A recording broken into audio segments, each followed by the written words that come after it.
Bem-vindo e bem-vinda, né, para mais um episódio do Chá Comigo. Hoje a gente vai falar um pouquinho sobre como conseguir atrair a atenção da criança. Não por acaso eu vim com a minha t-shirt das Meninas Superpoderosas, né? Quem já me acompanha há um tempo já viu alguns vídeos com a camisa do Buzz Lightyear, né, do Woody, da Jessie, e recentemente eu comprei esse daqui por causa de uma paciente minha que gosta muito das Meninas Superpoderosas, né? O hiperfoco dela.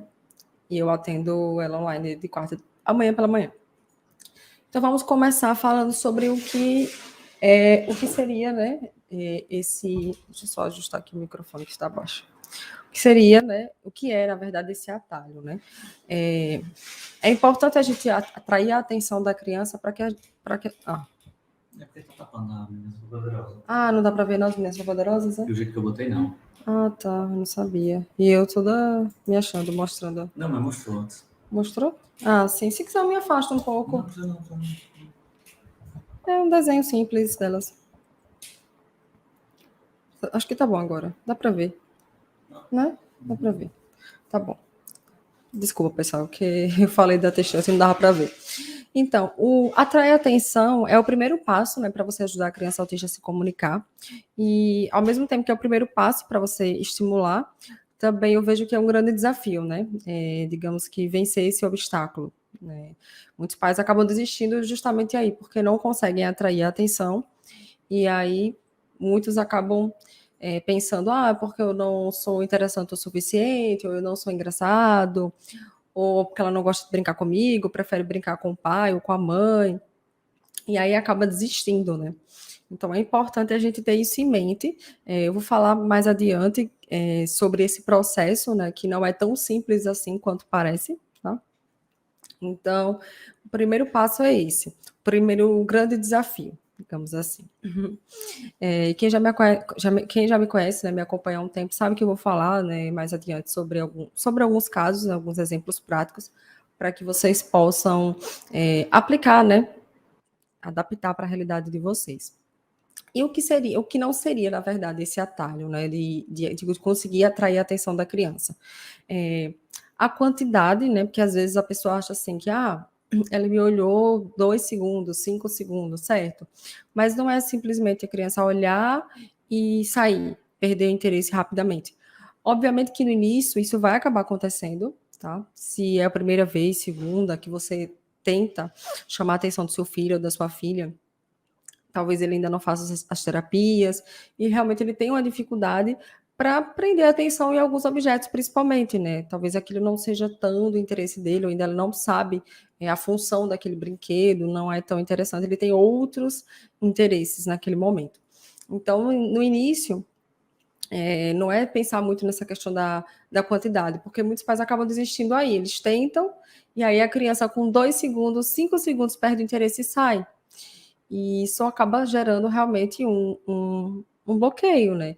E por isso que eu sempre até conversei sobre isso com a minha aluna na entrevista de ontem, que é a importância, né, dos pais buscarem, né, ajuda, né, acompanhamento terapêutico, né? Ela falou sobre a questão da terapia porque ela tinha muito essa dificuldade com a frustração.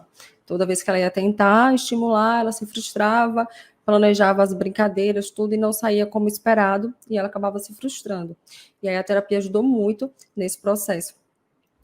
Depois a gente vai disponibilizar a entrevista com a Marília, foi bem legal. E uma outra coisa também que eu percebo que os pais às vezes acabam cometendo esse erro sem saber, é de forçar a criança a olhar. Então ele tem que olhar, eu descobri que o contato visual é importante, que ele precisa olhar para aprender, para me imitar, para falar, e aí então eu vou começar a forçar, exigir que o meu filho olhe para mim com mais frequência, que sustente esse olhar. Só que, como eu falei aqui, né, a palavra é forçar, né? E isso não é correto, né? Eu sempre gosto de falar assim, se coloque sempre no lugar do autista, né? Se fosse você que tivesse uma dificuldade de contato visual, uma dificuldade mesmo de sustentar aí esse contato, e uma outra pessoa segurasse no seu rosto, puxasse, falasse, olhe para mim, né? E aquela coisa muito brusca, né? Muito autoritária. A gente tem que tomar cuidado com essas coisas. A gente não pode esquecer que eles são pessoas, né? Antes de serem autistas, eles também são pessoas. E não é porque eles não falam, que eles não sentem, que eles não pensam. Então a gente tem que tomar muito cuidado com isso, certo? Esse é um tema, assim, bem importante, e não estou criticando aqui modelo A, X, abordagem Y, não. Isso aí eu acredito que é muito também do perfil da pessoa, da pessoa, pai, mãe, terapeuta, professor. E aí isso a gente vai aprendendo com o tempo. A gente percebe que essa não é a forma mais eficaz e muito menos acredito que a menos respeitosa também. Então, a gente consegue fazer isso de outras maneiras, para que a gente consiga esse contato visual. Muitas vezes de forma espontânea, outras vezes a gente precisa, assim, de um direcionamento, mas não, assim, de forma autoritária. Você pode simplesmente pegar a mãozinha da criança e colocar no rosto. Eu faço muito isso. Eu não lembro com quem eu aprendi isso, se foi algum curso que eu fiz, algum livro que eu li, ou se foi no dia a dia mesmo, né, no consultório, mas eu gosto muito de fazer isso, né? Pegar a mãozinha da criança e levar até meu rosto, ou uma ou duas mãos, para que ela acompanhe, né? A criança ela tende a acompanhar a mão para saber onde é que você vai levar, até onde você vai levar a mão dela. Ao invés de fazer, olha para mim e segurar no queixo e puxar. Então, forçar também não é legal, não é a melhor forma de você, na verdade, não é a forma correta de você conseguir atrair essa atenção. Muitos acabam fazendo isso no início por desespero, porque sabe que precisa trabalhar contato visual e não sabe como fazer. Então, eu vou falar agora para vocês por que isso é importante, né? Eu já falei que é o primeiro passo para você conseguir estimular. Você conseguindo atrair a atenção do seu filho, você trabalha não só o contato visual, como trabalha também a imitação, ele vai prestar atenção em você. Lembrando que no início, ele vai olhar em alguns momentos, não vai ficar tanto tempo sustentar, né, esse contato visual. E aí eu sempre digo para os pais, né, que você buscar momentos estratégicos. Está brincando com ele, na hora que você for fazer algum sonzinho, alguma brincadeira, assim, alguma expressão divertida, nesse momento, você traz um objeto próximo ao seu olho, lembrando sempre de ficar na altura, né, da criança, trazer próximo ao seu olho, ou próximo à sua boca, se você quiser que ela olhe para sua boca, para ela tentar te imitar. Às vezes fazer uma cosquinha, ou então pegar a mãozinha dela e colocar no rosto, né, como eu falei. E aí você vai buscando alguns momentos estratégicos para conseguir esse olhar, né, conseguir a atenção dela, que no início realmente vai ser mais curta essa atenção. Então, dá para trabalhar o contato visual, como eu falei, a imitação, a compreensão também, que você pode fazer alguns pedidos simples, inicialmente durante as brincadeiras, e depois você vai aumentando gradativamente o nível de complexidade. Mas para isso a gente também precisa saber o nível de compreensão da criança. Então, é legal também você buscar estratégias mais espontâneas para que a criança ela engaje com você na brincadeira, naquela atividade, que ela realmente goste de estar ali, que ela tenha brilho no olho, que seja algo que ela gosta e que você vê que ela vai trocar mais e provavelmente lá na frente ela vai começar a te chamar para fazer junto, né, para compartilhar. Isso é muito bacana. Eu vou falar alguns exemplos já já. E eu trouxe alguns exemplos pensando exatamente nisso, certo? Não é fácil, tá, descobrir quais são os interesses da criança. Algumas crianças, elas são mais difíceis mesmo, porque não é por um brinquedo em específico, ou às vezes até a criança gosta de uma quantidade até grande de brinquedos, mas enjoa muito rápido, então você precisa ter uma rotatividade maior, né? Trabalhar revezamento de brinquedo, utilizar o mesmo brinquedo com outras funções, né? Isso é bom para trabalhar também a variação da brincadeira, e, consequentemente, a flexibilidade cognitiva. Então, a gente vai buscando algumas estratégias, né? As famosas cartas na manga, nesses momentos. Eu trouxe aqui alguns exemplos, trouxe 4 exemplos. Geralmente eu trago 3, mas hoje eu trouxe 4. Um é da minha aluna, né, do PAP, que a filha dela até hoje tem muita dificuldade com contato visual, é algo que a incomoda muito. Ela tem quase 4 anos já. E a mãe começou a utilizar da música, né? Que era algo que ela sempre gostou até hoje. Ela gosta muito de música, de coreografias. E a mãe sentava, ficava na altura dela, cantava, às vezes cantava com fantoche, com dedoche, utilizava muitas coisas assim, para chamar a atenção mesmo, né? Para ela, enquanto ela assistia o desenho, enquanto ouvia a música. Então, ela fazia muito isso. E uma outra coisa que ela fez também, que eu achei bem interessante, foi o seguinte: ela começou a trabalhar alguns pedidos, né? De coisas de casa mesmo. Por exemplo, jogar a fralda no lixo, né? A fralda do irmão. A fralda dela também, né? Que ela ainda está passando pelo desfraude. E aí eu lembro que a mãe, quando ela fez isso, ela filmou e falou assim: ah, que legal, você jogou no lixo. Aí falou o nome dela, né? Vamos dizer que é Maria. Ah, Maria, que legal, você jogou no lixo e tal. Só que assim, a mãe, obviamente é mais alta, e ela estava filmando e ela é pequena. Então ela jogou, saiu, e a mãe falou com ela e ela passou direto.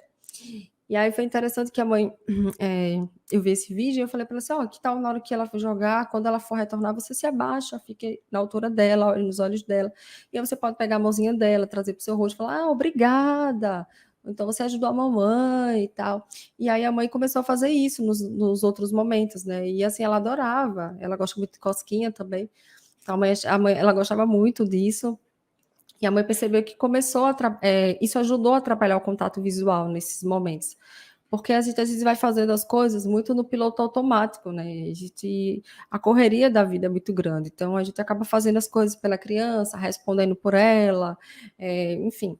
E aí a gente acaba perdendo algumas oportunidades pelo caminho, né, para trabalhar tantas habilidades importantes e também, consequentemente, atrair a atenção dela. E aí eu quis trazer esse exemplo, né? Ela foi um pequeno ajuste que a mãe fez, e aí nesse momento ela já conseguiu um contato visual pequeno ainda, mas já consegue, certo? Um outro exemplo foi da Patrícia. Eu já fiz a entrevista com ela, a Paty, chamo ela de Paty.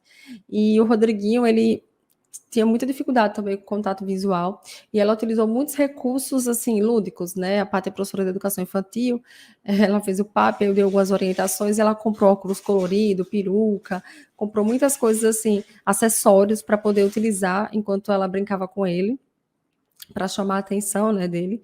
E aí eu lembro que ela comprava as coisas que ele gostava, tipo a massinha de modelar, e ela brincava de massinha com ele, com óculos colorido. É porque eu perdi o meu óculos, eu tinha dois, na verdade, mas eu não sei onde estão. Mas ela utilizava muito, e aí depois ela começou a utilizar até na sala de aula, né? Com as outras crianças, para poder conseguir a atenção. E isso foi muito bacana, porque ela conseguiu também que ele prestasse mais atenção em alguns momentos estratégicos ali da brincadeira, da interação, em alguns momentos que ela precisava que ele prestasse mais atenção e olhasse, né? Quando eu digo momentos mais estratégicos, é porque, dependendo da idade da criança, se ela for muito pequena, ela já tem uma dificuldade de ficar muito tempo fazendo atividade, né? Porque uma criança tipo de 1 ano, ela não vai ficar 30 minutos, 40 minutos sentada fazendo atividade. A criança ficou meses sem andar, então quando ela começa a andar, ela quer explorar, ela quer correr, quer subir, quer descer. Então, muito provavelmente ela até fique, mas ela fica 1 minuto, vai dar uma volta, depois e fica rondando pela casa, depois volta. Então, a gente tem que levar isso em consideração também, a idade da criança, né? Porque a gente não pode exigir que ele fique tanto tempo sentado e fazendo uma atividade que exija mais concentração, né? Mais atenção para uma criança pequena. E a gente vai buscando esses momentos estratégicos justamente porque é algo bem invasivo. Eu já conversei com muitos autistas adultos e eles relatam isso, né? Uns têm mais dificuldade, outros mais ou menos, mas assim, eles falam sobre o quanto que olhar no olho é algo que incomoda, né, invasivo, muitas vezes, e até, por exemplo, aqui eu não estou gesticulando tanto, né, por conta do microfone e do fone, mas assim, quer queira, quer não, você tem que prestar atenção no que a pessoa está falando, tem que interpretar os gestos, né, das mãos, a expressão facial, é muita informação. Engraçado que isso é algo que a gente acaba meio que exigindo das pessoas, acho que é muito cultural também, né? A gente tem muito isso, assim, se a pessoa não olha é porque é mal educado, ou porque é indiferente, ou porque, enfim. Eita, lá vem ela. Deixa eu colocar ela ali, peraí ainda. Que a Mia participa todas as lives, mas às vezes ela faz bagunça. Então, a gente precisa realmente buscar um caminho do meio, né? Tipo, você não forçar o autista a fazer algo que para ele é muito incômodo mesmo. E aí a gente vai buscando outros caminhos. E aí os autistas que eu conheço, né, que eu acompanho, que eu converso, os adultos, principalmente aqueles que fizeram terapia e uma terapia mais respeitosa, eles conseguem hoje olhar, mas eles têm um limite deles, né? Eles sabem até onde eles podem ir, porque isso também exige autoconhecimento. Saber que você não pode se forçar tanto ao ponto de, quem sabe, futuramente ou algumas horas depois, você tem uma crise, né? Então é importante a gente ter isso em mente. Lá vem ela. Um outro exemplo que eu trouxe também foi da aluna minha, que a gente fez a entrevista, Jaira. Eu lembro que ela falava assim, Carla, eu não sei como brincar com o Guilherme, né, o Gui. Acabei falando o nome. Mas ela fez a entrevista, ela falou o nome dele, porque eu sempre digo que é João. E aí ela dizia, eu não sei como brincar com ele, porque ele sempre brinca com os carros dele, sempre do mesmo jeito. Eu percebo que ele gosta muito do Patrulha Canina, desses filmes, desses desenhos Blazer, desenhos de carros, né? E ela não sabia como se aproximar e como interagir com ele. Eu orientei assim, ó, por que você não assiste os desenhos junto com ele? Você percebe, assim, quais são as falas, os momentos que ele mais gosta, que ele acha mais interessante. E aí você depois, quando ele for brincar, porque ele tinha muito isso, né, de reproduzir o que ele via no desenho. Às vezes, enquanto ele assistia, ele pegava os personagens, às vezes até outras coisas. É porque não tem aqui, mas ela disse, Carla, meu álcool em gel ele pegava as minha presilha do cabelo, meu pente, e ele fazia de cenário, assim, ele arrumava os bonequinhos dele da miniatura também, era bem interessante. E assim, ela começou a observar como é que ele brincava, como é que ele interagia, né, com esses brinquedos e cenários. E ela começou a se aproximar aos poucos. Às vezes, ele permitia que ela pegasse os brinquedos que ele estava brincando, outras vezes não. E ela começou a observar e imitar. Quando ela percebia que ele estava bem irritado, ela se aproximava com outros brinquedos, que não eram necessariamente o que ele estava brincando, e ela começava a brincar também, falava alguns trechos do desenho, né, que ele gostava, e aí ele achou engraçado, né? O objetivo não é irritar a criança, mas sim mostrar que você acha divertido o que ela está fazendo, que você tem interesse pelo que ela está fazendo. Tchau, Mia. Coloca ela aqui, que ela fica quietinha. Então ela começou a fazer isso, e no primeiro momento ele achou estranho, né? Que ela nunca tinha feito, olhou para ela, deu risada, assim, tipo, o que, é que minha mãe tá fazendo? Mas ele permitiu que ela entrasse, né? Que ela se aproximasse aos poucos, e assim ela conseguiu chamar a atenção dele, né? Começou a falar, colocar os carros para conversar e trazer alguns trechos dos desenhos que ele gostava, imitar, fazer alguns sons, algumas onomatopeias, e com isso ela conseguiu. É, aos poucos, né? Nunca é do dia para a noite, né? A gente vai tentando uma, duas, três, até a gente conseguir engajar. E um outro exemplo, né, para não ficar também muito exemplo, que esse foi recente também, foi semana passada que eu soube. Ela é minha aluna do PAP e minha querida consultoria. Ela estava assistindo o desenho com a filha, eu não recordo agora qual era o desenho. E aí no desenho tinha uma parte que a personagem fazia assim, toque, toque, toque. E aí ela gostou dessa onomatopeia, toque, toque, toque, achou isso muito engraçado, ela ria, ria. E a mãe percebeu que ela gostou porque ela ficava rindo muito. E às vezes, quando ela estava assistindo pelo tablet, ela voltava várias e várias vezes nessa parte do toque, toque, toque. E aí a mãe falou assim: eu vou trazer isso para brincadeira, né? Eu já tinha proposto que ela trabalhasse as onomatopeias com ela, e aí o toque-toque estava na lista. Então ela começou a inserir na brincadeira mesmo, tá brincando lá de escolinha. Os alunos chegaram, e toque, toque, toque, aí batia na porta, aí abria, e ela achava isso muito engraçado, às vezes até no vidro mesmo. A mãe ficava de um lado, a filha ficava do outro, né?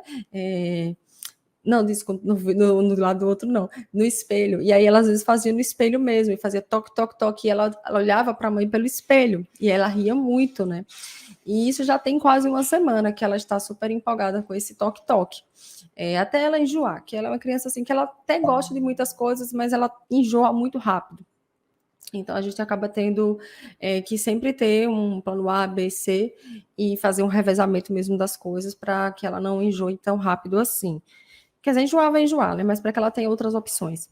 Então, esse foi um exemplo que eu achei interessante, porque a mãe disse que toda vez que faz o toque-toque, às vezes ela está na sala, ela vem correndo, olha para a mãe, ri, abraça, sabe? Às vezes ela se esconde, assim, a mãe faz toque-toque para ela aparecer. Então, o toque-toque virou como se fosse uma palavra mágica, que quando a mãe fala, ela vem correndo e dá risada e interage com ela. Eu achei muito interessante ela me contando na semana passada. E deu super certo. Por que eu decidi falar sobre isso, né? Porque eu escuto muito as mães, né, falando assim, eu até consigo atrair a atenção dele, mas assim, ele é muito agitado, ele não fica muito tempo na atividade ou na brincadeira. É importante que você, nesse início, alinhe as expectativas. Como assim? Você tem que levar em consideração qual é a idade do seu filho. Crianças muito pequenas, como eu falei anteriormente, elas não ficam muito tempo paradas. Elas são movimento, elas estão naquela fase de explorar, de subir, descer. Se tiver alguma fisioterapeuta aqui me assistindo, vai saber muito bem do que eu estou falando, né? Eles ficaram muito tempo sem andar, então eles estão ali naquela fase de descoberta. Então, vai ter momentos que vai ficar sentado? Vai. Mas a maior parte do tempo ela vai ficar ali transitando, né, pelas coisas, naquela fase meio de explorar os brinquedos. O faz de conta, o esperado, né, é que pela literatura, que faz de conta brincar simbólico apareça com 2 anos. Obviamente que tem crianças que aparecem antes, já vi criança com 1 ano e meio que já deu mamadeira ou coloca para dormir, mas aquelas ações mais de representação de ações do dia a dia dela, né? Então pode acontecer, eu costumo dizer que é entre 1 ano e meio e 2 anos, né, que esse brincar simbólico aparece. Antes disso, a criança ela pega, joga, né, ela aperta, morde, né, coloca na boca, ela ainda está naquela fase mesmo de explorar, observar o brinquedo, não necessariamente de brincar exatamente com a função dele, né? E quando a gente pensa em uma criança autista, por exemplo, que a gente não pode generalizar, então cada um vai ser diferente, mas quando a gente pensa em um dos critérios diagnósticos para o autismo, que é a presença de comportamentos, né, interesses restritos e repetitivos, às vezes acontece da criança gostar muito de um brinquedo, um determinado brinquedo, e ela não vai brincar exatamente com aquela função que ele foi proposto, por exemplo, o carrinho. Ele não vai, no início, a criança talvez não brinque assim de balançar para frente e para trás, de fazer uma corrida. Talvez ela fique muito tempo ali na rodinha, observando. Às vezes a criança deita e fica olhando assim, o carrinho, a rodinha, né, girar no chão. Então ela ainda está realmente naquela fase mas de focar em detalhes, né? Ainda não compreende o todo e ainda não entende a função também daquele objeto. Então a gente tem que ir com calma, tem que ver qual é o nível do brincar que o seu filho está hoje, qual a idade dele, quais habilidades ele já possui, isso é muito importante também, né? Para que a gente também não exija coisas muito além, né? Às vezes na ansiedade, né, naquele desejo de ajudar, a gente acaba até incentivando habilidades que estão muito aquém para a idade.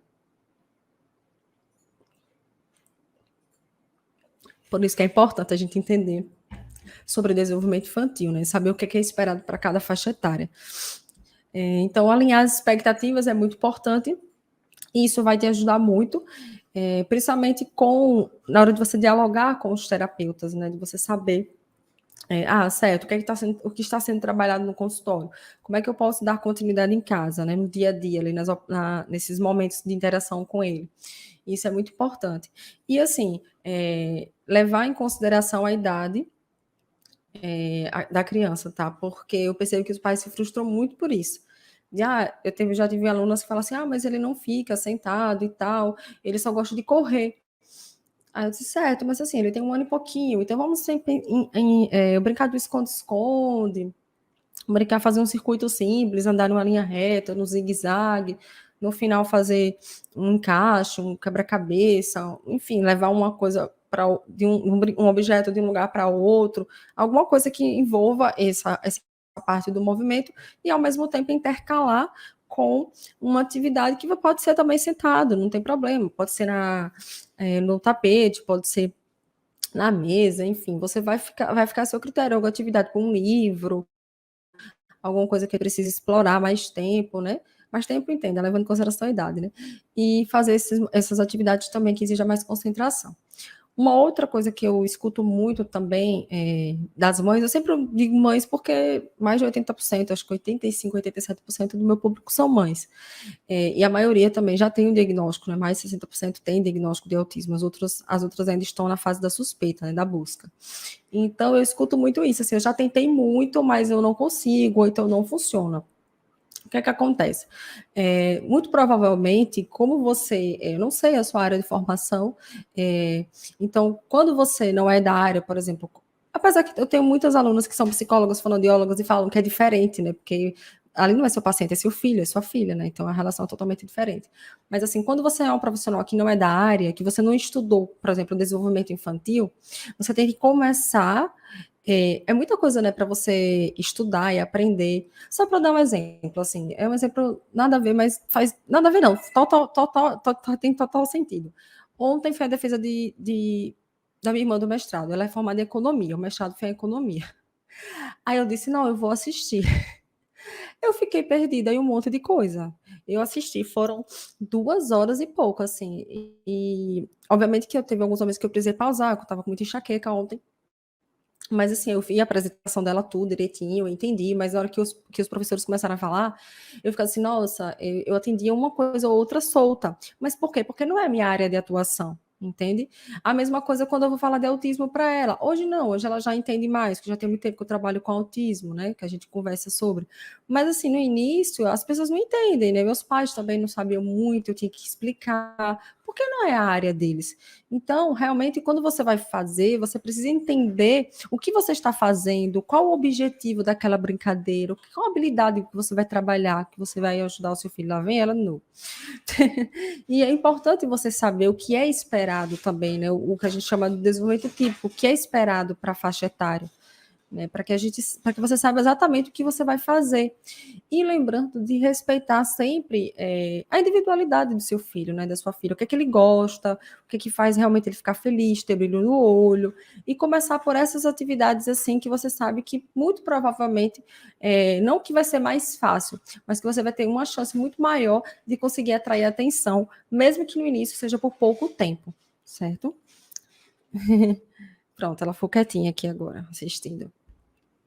E aí é importante vocês terem isso em mente, né? De não forçar a criança, forçar fazer alguma atividade, ou forçar o contato visual, só porque você sabe que é importante, de fato é importante, mas a gente tem que buscar outras estratégias para conseguir os nossos objetivos, né? Que a gente está lidando com uma outra pessoa, isso é muito importante deixar claro. Então, um outro erro que eu vejo muito dos pais é de não ser flexível.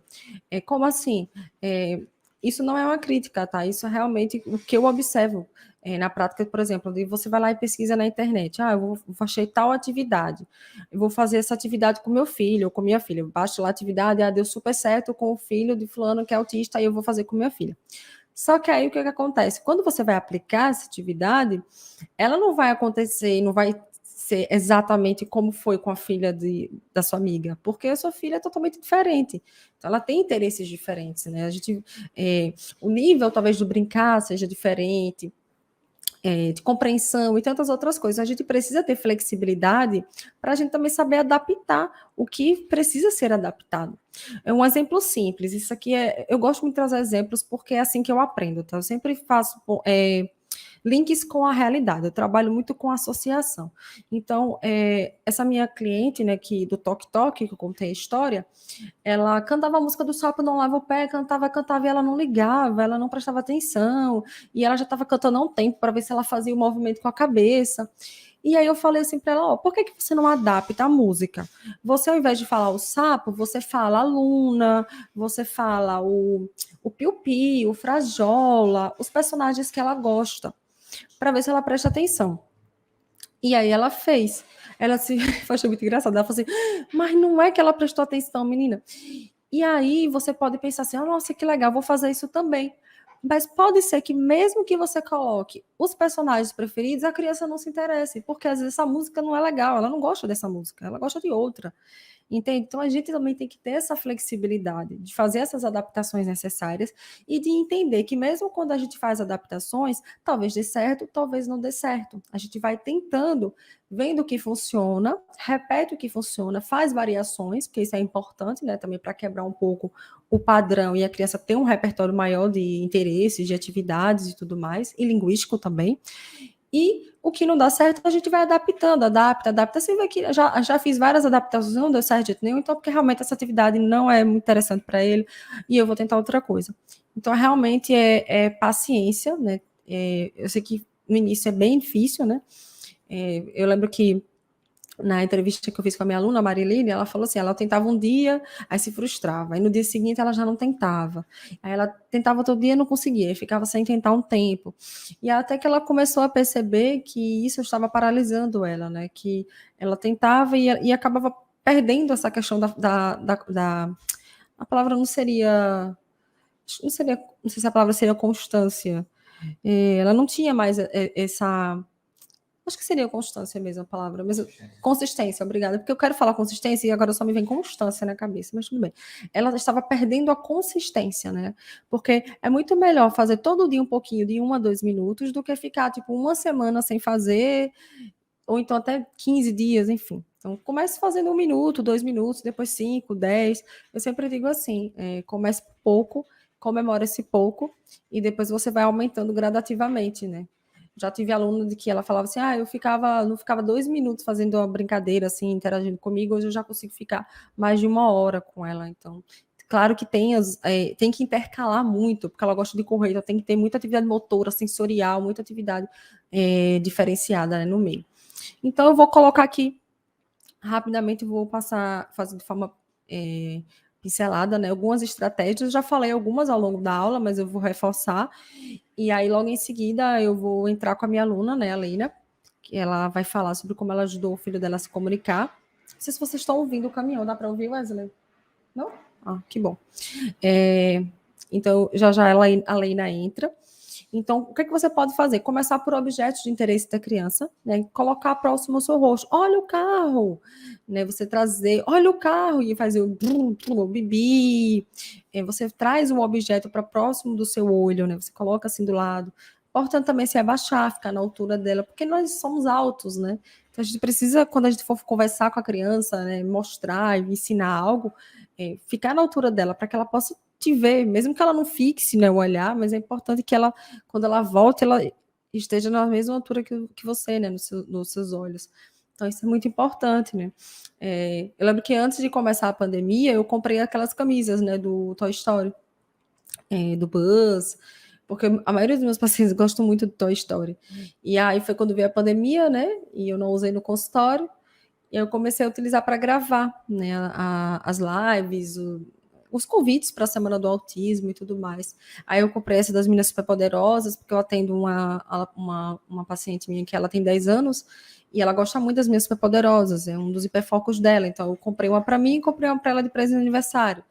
E aí ela ficou muito feliz e tal, ela gosta muito. E, enfim, eu comprei por conta dela. Então a gente pode utilizar também alguns recursos. Tem um pai de uma não, ele é meu aluno, né? A mãe é aluna, mas ele também estuda e aplica. Ele sabe imitar as vozes dos personagens. Então, ele imita a voz do Mickey, ele imita a Pato Donald, ele sabe imitar a voz de vozes de alguns personagens preferidos. E aí ele consegue chamar a atenção dela. Infelizmente, eu não sei imitar a voz de nenhum personagem, mas, enfim. Então, músicas, eu falei muito de músicas aqui, algumas cosquinhas, né? Direcionar a mãozinha da criança, colocar no seu rosto, as duas mãos. Ou ao contrário também, você pode pegar a mãozinha dela e colocar no seu rosto, se ela não tiver como posso dizer, uma versão ao toque, né? Porque às vezes você toca e a criança pode não gostar. Então, a gente tem que ir com calma. Então, utilizar alguns acessórios, como eu falei, dos óculos coloridos, um nariz de palhaço, se ela não tiver medo, um batom vermelho, peruca, dá para utilizar bastante coisa, né, para chamar a atenção, como a minha aluna fez, Patrícia, até hoje ela faz na sala de aula, que ela é professora. Então, observar bastante a sua criança, ver o que, é que ela gosta de segurar, quais são os personagens que ela prefere assistir nos desenhos, se ela gosta de música, quais tipos de música, procura umas músicas que são mais fáceis, a coreografia, né? Palma, palma, palma, pé, pé, pé, dê o suporte se necessário, cante junto, enfim, adapte as atividades, tem muita coisa bacana na internet hoje em dia, tem muito conteúdo, muitas mães produzindo também, terapeutas, professores, mas é importante que você tenha esse olhar mais individualizado, assim, de pensar, certo, essa atividade é maravilhosa, mas o que é que eu posso adaptar para chamar mais a atenção do meu filho, né, ou da minha filha? Se a atividade der certo 100% como você viu na internet, melhor ainda, né? Que você não vai ter essa preocupação de, tipo, ter que adaptar. Mas se você vê que não vai dar certo desse jeito, você precisa observar e adaptar para que chame mais a atenção da criança, tá bom? E na dúvida, você observa, deixa a criança guiar o processo, entre na brincadeira aos poucos, imite o que ela está fazendo, lembrando que esse imitar não é o imitar de irritar, não é imitar de ficar com brincadeirinha, tipo, como se eu estivesse,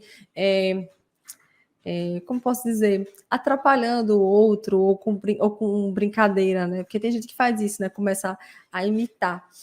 E tem gente que não gosta, né? Mas é tipo assim, a criança tá brincando, que legal, e aí você pega o carrinho e faz também, ou então você pega outro carrinho e você faz próximo à criança, brinca paralelo a ela, né? Você tá ali do lado, mas você não tá interferindo na brincadeira dela. E aí você brinca em paralelo e vai mostrando interesse porque ela está fazendo. E eu costumo dizer que é uma troca, né? Ela vai te ensinar como ela brinca e você vai ensinar para ela como é que você brinca. E no final ambos saem ganhando. tá bom? E é isso, o primeiro passo que eu quero que vocês façam, né? Digamos que seria uma tarefa para vocês fazerem, né? Anotem aí, por favor. É vocês fazerem uma lista de coisas que a criança mais gosta, assim, as coisas que vocês observam. Isso não quer dizer que não precisa se resumir a brinquedos. A lista ela não precisa se resumir a brinquedos. Pode ser também as músicas, água, algumas atividades sensoriais, flores, plantas, enfim, dançar. E você também, se quiser, para ficar mais completa ainda a lista e facilitar a sua vida, do outro lado você faz uma lista das coisas que você gosta. Porque você vai ver que vai ter muita coisa em comum.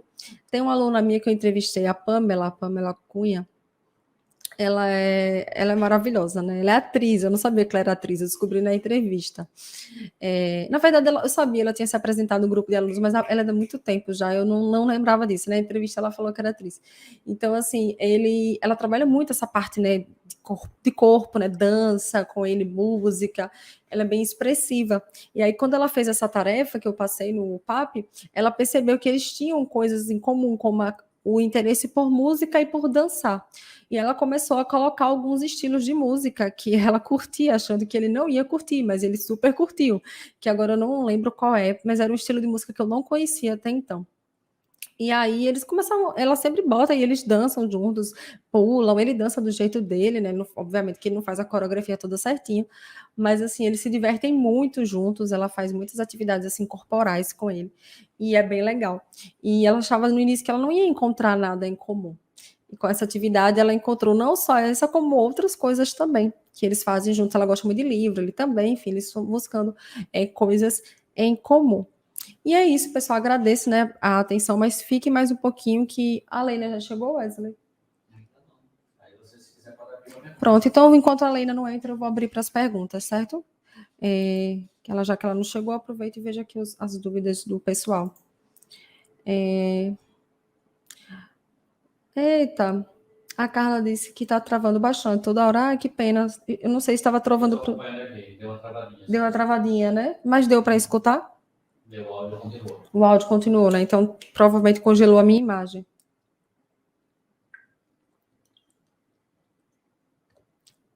Obrigada por avisar, viu, Carla? Minha xará. Deve ser sua internet, aqui não está, não. Entendi. Aqui travou um pouquinho. A Elaine colocou aqui, ó, meu neto ainda vai para a primeira consulta, estou ansiosa. Eu acredito que deve ser a consulta com o neuropediatra, né? Então, eu vou fazer o seguinte, Elaine, como você está ansiosa, e com razão, né? A pessoa fica ansiosa, fica nervosa. Anote as coisas que você gostaria de perguntar ao médico, as coisas que você julga importante também contar. Porque na hora da consulta, às vezes depende muito do tempo, né, que o terapeuta, na verdade o terapeuta, o médico vai atender. E às vezes a consulta passa muito rápido. E quando você sai, você pensa, poxa, eu poderia ter perguntado tal coisa, ou então eu esqueci de falar isso aqui que era importante. Então tem que tomar cuidado com isso, né? Anotar as perguntas, as coisas que você quer falar, para não esquecer nenhuma informação importante. Fazer como se fosse um relatório seu da criança. Eita, perdi a pergunta. A Lena já está aqui, já eu chamo a Lena. Um minutinho, viu, Lena? Só responder aqui. Carla, como posso saber qual nível meu paciente está? Eu acho que você está se referindo ao nível de brincar, não é isso? Ou nível de linguagem como um todo? Porque se for um nível de linguagem, existem protocolos, Cris, que você pode aplicar. Certo? Nível de desenvolvimento. Existem protocolos. Por exemplo, de desenvolvimento, tem um protocolo que eu gosto muito, que é o Portage. Leina é melhor ir no inglês do que eu, né? Se te falar errado aí, me corrija. O inventário operacional Portage. E ele trabalha, tem vários níveis. Ele tem a parte de socialização, a parte de comunicação, cognitiva, motor e autocuidado. Ele é um checklist bem bacana para vocês aplicarem. Tem um livro, inclusive, você pode comprar o livro para aprender como aplicar.